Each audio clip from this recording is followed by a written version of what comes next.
বিসমিল্লাহির রহমানির রহিম। আসসালামু আলাইকুম ভিউয়ার্স। আজকে আবার লাইভে চলে আসলাম আপনাদের সামনে। আহ, আমার কাছে অনেকগুলো ব্রেকিং নিউজ আছে। আমি ব্রেকিং নিউজ গুলো আপনাদের সামনে শেয়ার করবো ইনশাআল্লাহ।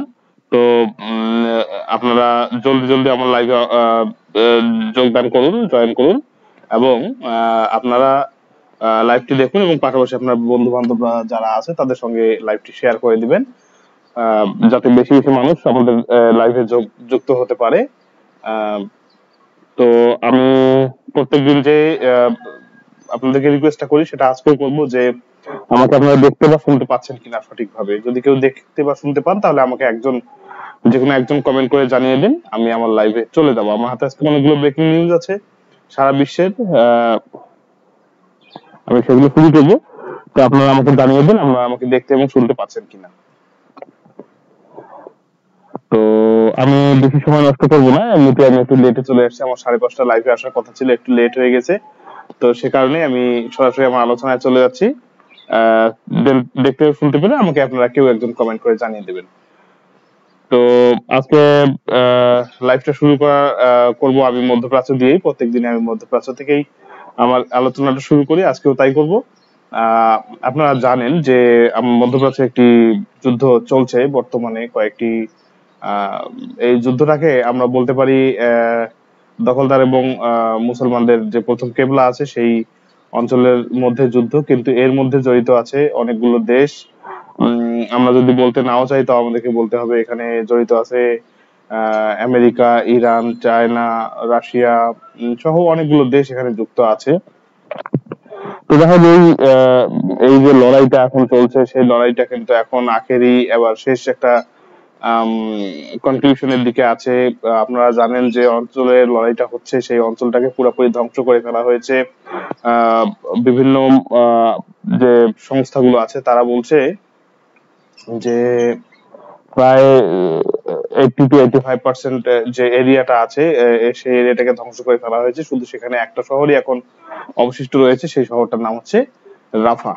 তো দেখা যায় রাফাতেও হামলা চালানোর জন্য দখলদার বাহিনী আহ, ব্যাপক প্রস্তুতি গ্রহণ করছে এবং তারা রাফা শহরের উপকণ্ঠে অবস্থান করছে। যদিও আহ, যে জাতিসংঘের যে মহাসচিব রয়েছেন তিনি বলেছেন যে এই শহরে যদি হামলা চালানো হয় এখানে 13 থেকে 14 লক্ষ মানুষ আশ্রয় গ্রহণ করেছে, একটা ম্যাসাকার অবস্থা তৈরি হবে। দুঃখিত। তো বলছে যে এখানে যদি হামলা চালানো হয় তাহলে এটা একটা ম্যাসাকার সৃষ্টি করবে। তারপরেও কিন্তু দখলদাররা সেখানে হামলা চালানোর জন্য প্রস্তুতি নিচ্ছে এবং গত কয়েকদিন আগে দখলদার প্রধানমন্ত্রী বলেছিল যে তারা এই শহরটাতে হামলা চালাবে না যদি যে স্বাধীনতাকামী বা মুক্তিকামী যে দলটা আছে তার সঙ্গে যদি কোনো চুক্তি হয়ে যায় তাহলে কিন্তু তারা হামলা এখানে চালাবে না বলে ঘোষণা দিয়েছিল। কিন্তু পরবর্তীতে তাদের যে আহ, কট্টরপন্থী দলগুলো রয়েছে সেই দলের সঙ্গে কথাবার্তা বলার পরে তিনি আবার নতুন করে ঘোষণা দিয়েছেন যে চুক্তি হোক বা না হোক, যে কোনো ভাবেই হোক, যেটাই হোক, কিন্তু আহ সেই শহরে আমরা হামলা চালাবো এবং সেই শহর থেকে আমরা সেই মুক্তিকামীদেরকে বিতাড়িত করব। যা হোক, এই কথার আগে কিন্তু তার দেশের যে আহ কট্টরপন্থী নেতা রয়েছেন তিনি বলেছিলেন যে যদি প্রধানমন্ত্রী রাফায় হামলা না চালায় বা রাফা থেকে সরে আসে চুক্তির মাধ্যমে তাহলে কিন্তু আমরা সরকার ভেঙে দেব। এই হুমকি দেওয়ার পরপর কিন্তু দখলদার দেশের যে প্রধানমন্ত্রী রয়েছেন তিনি কিন্তু আবারও ঘোষণা দিলেন যে হ্যাঁ তিনি অবশ্যই হামলা চালাবেন এবং সে হামলা অবশ্যই হবে। তো যা হোক, এই কথার মধ্যেই এখন প্রতিরোধকামী যে সংগঠন রয়েছে আমাদের তারাও বলেছে যে ঠিক আছে, রাফায় যদি হামলা চালায় আমরাও এর শক্ত জবাব দেওয়ার জন্য প্রস্তুত আছি এবং আমরা এর শক্ত জবাব দেব। তো এই কথার মধ্যেই কিন্তু এখন দেখা যাক কি হয়, হামলা হয় নাকি হামলা পোস্টপোন করে তারা সেটা বলা যাচ্ছে না। অপরদিকে যেহেতু এই সীমান্তটা মিশরের সঙ্গে জড়িত। মিশর বারবার বলছে যে এইখানে হামলা চালালে আমাদেরও সেনাবাহিনী চুপ করে বসে থাকবে না, আমরাও এটার প্রতিশোধ নিব। এছাড়াও যারা আন্তর্জাতিক বা ইন্টারন্যাশনাল যে লিডাররা রয়েছে তারাও কিন্তু এটার ব্যাপারে কথাবার্তা বলছে। তারা এই হামলা বন্ধ করার জন্য ব্যাপকভাবে চাপ সৃষ্টি করছে, ঘরে বাইরে চাপ হচ্ছে, এবং দখলদার দেশটির ভিতরেও লক্ষ লক্ষ মানুষ কিন্তু প্রত্যেকদিন বিক্ষোভ করছে। এর পাশাপাশি আমেরিকাতেও বিক্ষোভ হচ্ছে।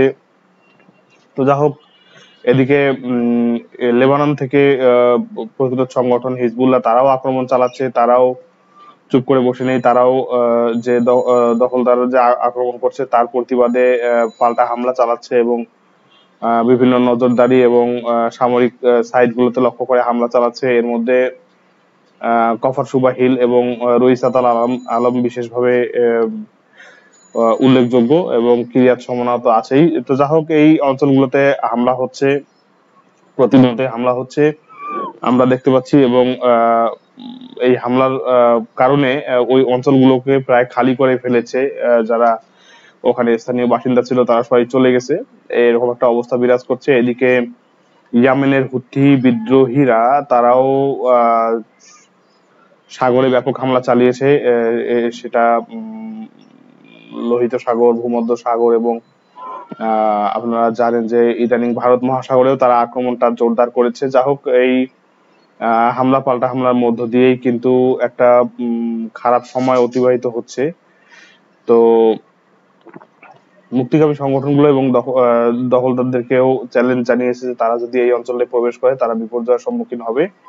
এদিকে আমরা যে খবরটা পেলাম যে দখলদার দেশের কিছু সেনা সেখান থেকে পালিয়ে গিয়েছে, এবং কিছু কিছু সেনা রয়েছে, প্যারাট্রুপার যারা রয়েছে তারা কিন্তু এই হামলায় অংশগ্রহণ থেকে বিরত থাকার জন্য আবেদন করেছে। তারা এই হামলায় যোগ দিতে চায় না, বা সেই অঞ্চলে তারা, রাফা যে অঞ্চলটি আছে সেই অঞ্চলে তারা যুদ্ধের জন্য যেতে চায় না বলে জানিয়েছে। তো যা হোক, এই অবস্থা। এরপরে আমরা চলে আসব যে আমাদের পার্শ্ববর্তী দেশ, অর্থাৎ আমাদের সাবকন্টিনেন্টের যে অবস্থা। হিট অ্যালার্ট জারি হয়েছে, আমাদের দেশে স্কুল কলেজগুলো বন্ধ আছে।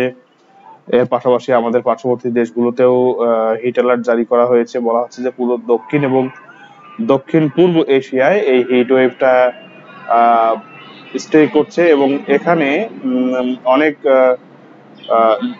শহর এবং অনেক দেশে কিন্তু খুব জরুরি অবস্থা বিরাজ করছে। যেটা আমরা দেখছি যে গতকালকে আমরা যেটা দেখতে পেলাম যে ভারতের রাজধানী নয়া দিল্লি, সেখানে কিন্তু তাপমাত্রা 43 ডিগ্রি ক্রস করেছে, যেটা তাদের 75 বছরের ইতিহাসে সবচেয়ে বেশি। এত তাপমাত্রা দিল্লিতে আগে কখনো রেকর্ড হয়নি, এবারই প্রথম এত তাপমাত্রা রেকর্ড হলো। তো এটা সত্যি একটা অ্যালার্মিং সিচুয়েশন। এর পাশাপাশি আমাদের এশিয়ার আরেকটি দেশ ফিলিপিনে কিন্তু 50 ডিগ্রি তাপমাত্রা রেকর্ড করা হয়েছে, এবং এটা একটা তাদের সর্বকালের রেকর্ডকে ক্রস করেছে। অর্থাৎ 50 ডিগ্রি তাপমাত্রা ফিলিপিনে এর আগে কখনোই হয়নি। তো যা হোক, এই যখন অবস্থা, তখন আমি সবাইকে রিকোয়েস্ট করব যে আপনারা যারা ঘরের বাইরে যাবেন, সেফ জোনে থেকে, নিরাপদে থেকে কিন্তু আপনারা এই আপনাদের কাজ কর্মগুলো কমপ্লিট করবেন, এবং আপনারা বেশি করে পানি পান করবেন। এভাবে আমরা এই গরমের প্রবাহ থেকে বা তাপদাহ থেকে বাঁচতে পারি। তো যা হোক, আবহাওয়া অধিদপ্তর আজকে একটা কথা বলেছে যে আজকে বিকালের দিকে অথবা সন্ধ্যার কাছাকাছি সময় একটা এক পশলা বৃষ্টি হতে পারে আমাদের দেশের রাজধানী অর্থাৎ ঢাকা থেকে শুরু করে আরো কিছু অঞ্চলে হতে পারে। তবে এখন পর্যন্ত সেরকম কোনো সিমটম আমরা দেখতে পাচ্ছি না, যদিও তাপমাত্রা আজকে কিছুটা কিছুটা অন্য দিনের তুলনায় কম আছে, কিন্তু আমরা বৃষ্টির কোনো পূর্বাভাস এখন পর্যন্ত দেখতে পাচ্ছি না। তো আশা করি এবং আমি সবার জন্য দোয়া করি যে যেন আজকে বৃষ্টিটা হয়, এবং বৃষ্টির যে সাধারণ মানুষের যে কষ্ট বা যে পরিমাণ সাফারিং হচ্ছে সেটা থেকে যেন তারা মুক্তি পায়। আল্লাহ সবাইকে ভালো রাখুক, এই প্রাকৃতিক দুর্যোগ থেকে আমাদেরকে রক্ষা করুক। এদিকে আরেকটা খবর এসেছে যে আপনারা দুঃখিত, আপনারা জানেন যে দুবাইতে কিছুদিন আগে খুব বড় একটা ঝড় এবং আহ, বন্যা হয়েছিল, সে কারণে দুবাইয়ের অনেক ক্ষয়ক্ষতি হয়ে গেছিল। তবে আবার গত রাত 3টা থেকে আবার দুবাইতে প্রচন্ড পরিমাণ ঝড় শুরু হয়েছে, এবং এটা অনেকটা ঘূর্ণিঝড়ের মতো, এবং অনেক ক্ষয়ক্ষতি অলরেডি তাদের হয়ে গেছে। এখন পর্যন্ত তারা আগের যে ঝড় তার ক্ষয়ক্ষতি কাটিয়ে উঠতে পারেনি, এরই মধ্যে আবার তারা ঝড়ের সম্মুখীন হলো, এবং এটা ঘূর্ণিঝড়ের মতো একটা ঝড় ছিল। তো দেখা যাক শেষ পর্যন্ত কতটুকু ক্ষয়ক্ষতি দুবাইয়ের হতে হতে পারে বা হয়ে গেছে, সেটা আমরা অল্প কিছু সময়ের মধ্যে হয়তো বা জানতে পারবো। এবং পৃথিবীর যে জলবায়ু বা ক্লাইমেট চেঞ্জ যেটা হয়েছে, এর ফলে কিন্তু সারা পৃথিবীতে আমরা দেখছি যে ক্লাইমেটের চেঞ্জের কারণে ব্যাপক বিরূপ প্রভাব পড়ছে, এবং এর ফলাফল গুলো আমরা পাচ্ছি। এর মাঝেই আরেকটা সংবাদ আমরা পেয়েছি, যেটা হলো যে ব্রাজিল যে আছে ল্যাটিন আমেরিকার একটি দেশ, সেই ব্রাজিলে প্রচন্ড বন্যা এবং জলোচ্ছ্বাস শুরু হয়েছে, এবং বলা হচ্ছে যে 120টি শহর তাদের প্লাবিত হয়েছে, এবং এখন পর্যন্ত 8 জন নিহত হওয়ার সংবাদ পাওয়া যাচ্ছে, এবং 21জন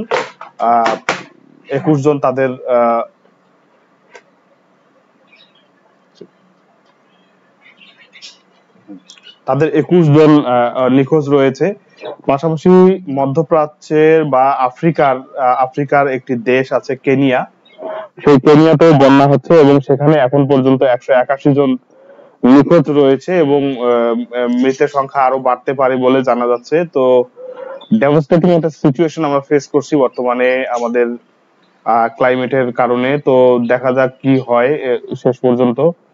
আহ শেষ পর্যন্ত কি হয় দেখা যাক। তো আমাদেরকে একটু সচেতন হতে হবে। আমাদের আশেপাশে যে খালি জায়গাগুলো আছে, সামনে আমাদের বর্ষার সিজন, সেই বর্ষার সিজনে আমরা খালি জায়গাগুলোতে গাছ লাগাতে পারি, এবং ধীরে ধীরে এই গাছই পারে আমাদেরকে এই ধরনের ক্লাইমেট চেঞ্জ বা এই ধরনের যে পৃথিবীর তাপমাত্রা ধীরে ধীরে বেড়ে যাচ্ছে, উষ্ণতা বাড়ছে, এখান থেকে আমাদেরকে রক্ষা করতে পারে শুধুমাত্র বৃক্ষ। তো আমরা চেষ্টা করব, যারা আমরা আমাদের যতটুকু সামর্থ্য আছে, যে জায়গাটুকু আছে, সেই জায়গায় অন্তত 2টি করে গাছ লাগাতে।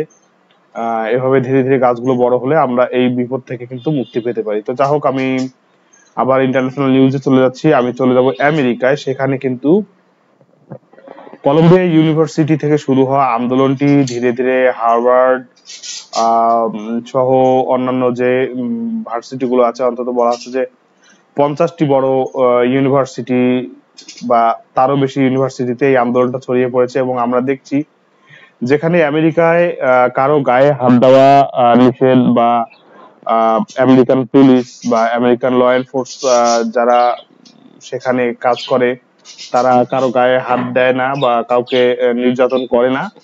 তো যা হোক, আমরা দেখছি যে এই সিচুয়েশনে কিন্তু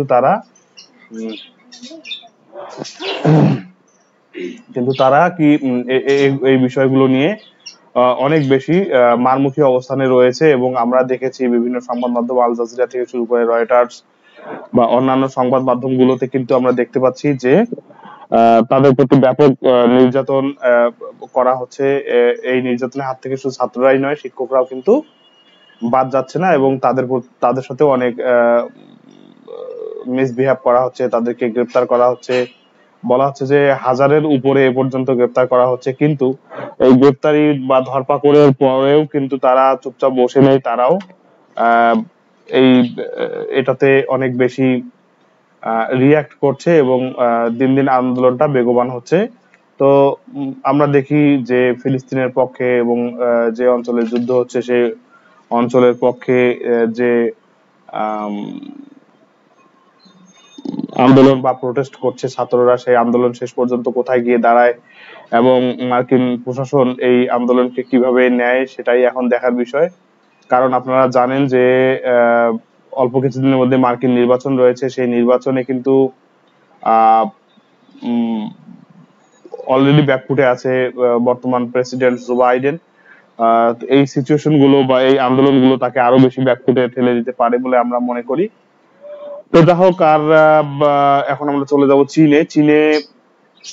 আপনারা জানেন যে ফিলিস্তিনের যে সংগঠন দুটি রয়েছে, পরস্পর বিরোধী সংগঠন, একটি হচ্ছে ফাতাহ, যেটাকে মাহমুদ আব্বাসের দল বলা হয়, এবং তারা ওয়েস্ট ব্যাংক রুল করে। সে তার সাথে আরেকটি যে সংগঠন আছে বর্তমানে সেই সংগঠনের নাম ইন্টারনেটে নিতে হয় না, নিলে অনেক প্রবলেম ফেস করতে হয়, তবুও আমি সংক্ষেপে নিচ্ছি। তা তো সংগঠনটির নাম হচ্ছে সবাই জানে মাস। তো যাই হোক, এই সংগঠনটি এবং ফাতাহের মধ্যে আলোচনা শুরু হয়েছে এবং বলা হচ্ছে যে চীনের রাজধানী বেইজিং এ একটি ফলপ্রসূ আলোচনা হয়েছে এবং আম, সেখানে কিন্তু আপনার চীনের যে পররাষ্ট্রমন্ত্রী রয়েছে তার নেতৃত্বে একটি চুক্তিও স্বাক্ষরিত হয়েছে, সমঝোতা স্মারক বা একটা সমঝোতা চুক্তি স্বাক্ষরিত হয়েছে এবং দুই দল একসাথে কাজ করার যে প্রত্যয় সেটা ব্যক্ত করেছে।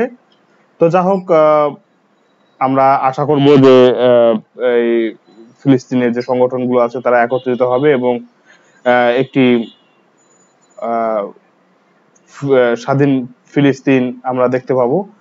সেই লক্ষ্যে অনেক দূর এগিয়ে গেছে। এবং আরেকটি নিউজ খুবই ইম্পর্টেন্ট, যেটা আমরা আন্তর্জাতিক গণমাধ্যমে দেখেছি, সেটা হচ্ছে যে আহ, ইরান ইরান ইরানে সফর করেছে উত্তর কোরিয়ার একটি হাই প্রোফাইল টিম, অর্থাৎ উচ্চ যে সামরিক যে প্রতিনিধি দল আছে তারা এসেছে এবং তারা ইরানের সঙ্গে একটা চুক্তি করেছে বলে আমরা জানতে পেরেছি। যদিও এই চুক্তির ব্যাপারে আমেরিকা বলেছে যে যদি কোনো অস্ত্র চুক্তি হয় বা কোনো নিরাপত্তা চুক্তি হয় ইরান এবং উত্তর কোরিয়ার মধ্যে, সেটা কিন্তু আমেরিকা প্রতিহত করতে যা যা করা প্রয়োজন তার সব কাজই করবে এবং সবগুলোই করবে। এবং আমরা জানি যে অনেকগুলো স্যাংশন এই দুটি দেশের উপরে দেয়া হয়েছে এবং আরো স্যাংশন মেবি তারা দেওয়ার চিন্তা ভাবনা করছে, অর্থাৎ আরো নতুন স্যাংশন হয়তোবা আসতে যাচ্ছে। আমরা সামনের দিনগুলোতে হয়তোবা আরো স্যাংশন দেখতে পারি। তো যা হোক, এই পরিস্থিতিতে পৃথিবী কোন দিকে যাচ্ছে আমরা দেখছি যে আসলে একটা ডিজাস্টারের দিকে আমরা এগিয়ে যাচ্ছি ধীরে ধীরে। এর শেষ কোথায় তা আমরা বলতে পারছি না। আমরা একটু চলে যাব ইউক্রেন রাশিয়া সংবাদের দিকে। ইউক্রেনে যে প্রধানমন্ত্রী রয়েছে, ইউক্রেনের প্রধানমন্ত্রী ভলোদিমির জেলেনস্কি, তিনি আবারও আকুতি জানিয়েছেন পশ্চিমা দেশগুলোর কাছে তাদের জন্য যে অর্থ বরাদ্দ দেওয়া হয়েছে বা তাদেরকে যে অর্থ দেওয়ার ঘোষণা দেওয়া হয়েছে সেই অর্থটা যেন তাদের কাছে দ্রুত পৌঁছায়, কারণ তারা প্রতিনিয়তই তাদের ভূমি হারাচ্ছে রুশ বাহিনীর কাছে। রুশ বাহিনী প্রত্যেকদিনই ইউক্রেনের কোনো না কোনো অঞ্চল দখলে নিচ্ছে এবং সেটা তারা সামনের দিকে অগ্রসর হচ্ছে এবং গত রাতেও তারা অনেকগুলো মিসাইল অ্যাটাক করেছিল। এবং সেখানে আপনারা জানেন যে পৃথিবীতে বলিউডে একটা বিখ্যাত ছবি আছে হ্যারি পটার। তো সেই হ্যারি পটারের যেখানে শুটিং হয়েছিল সেই শুটিং স্পটটা, অর্থাৎ হ্যারি পটার যে বিল্ডিংটা রয়েছে, সেই হ্যারি পটার বিল্ডিংটা কিন্তু রাশিয়ার আক্রমণে পুরোপুরি ধ্বংস হয়ে গেছে। আমরা বিভিন্ন আন্তর্জাতিক গণমাধ্যমের ভিডিওতে দেখতে পেরেছি যে হ্যারি পটার হাউসে ব্যাপক হামলা হয়েছে এবং সেটি প্রায় ধ্বংস হয়ে গেছে। তো যাই হোক, এভাবেই রাশিয়া কিন্তু আস্তে আস্তে তার গ্রিপটাকে আরো বেশি শক্ত করছে, অর্থাৎ রাশিয়া কিন্তু ধীরে ধীরে তার যে কন্ট্রোল সেটাকে আরো শক্তিশালী করছে। তো যা হোক, এই অবস্থা। এখন দেখা যাক যে ইউরোপের দেশগুলো বা রাশিয়ার যে অঞ্চল আছে সেই অঞ্চলগুলোতে কি ধরনের ব্যবস্থা করে সেটাই দেখার বিষয়। তো আমার কাছে আরো অনেকগুলো গুরুত্বপূর্ণ নিউজ রয়েছে, তো আজকে আমি আর বড় করব না আমার লাইফটি। আমি বিদায় নিচ্ছি। সবার কাছে আবারও আমার রিকোয়েস্ট যে এখন গরমের সময়, এখন আপনারা যতটুকু পারেন বেশি বেশি পানি পান করবেন এবং নিরাপদে থেকে আপনাদের কাজগুলো করবেন, এই আশাবাদ ব্যক্ত করছি। সবাই ভালো থাকবেন। আল্লাহ হাফেজ।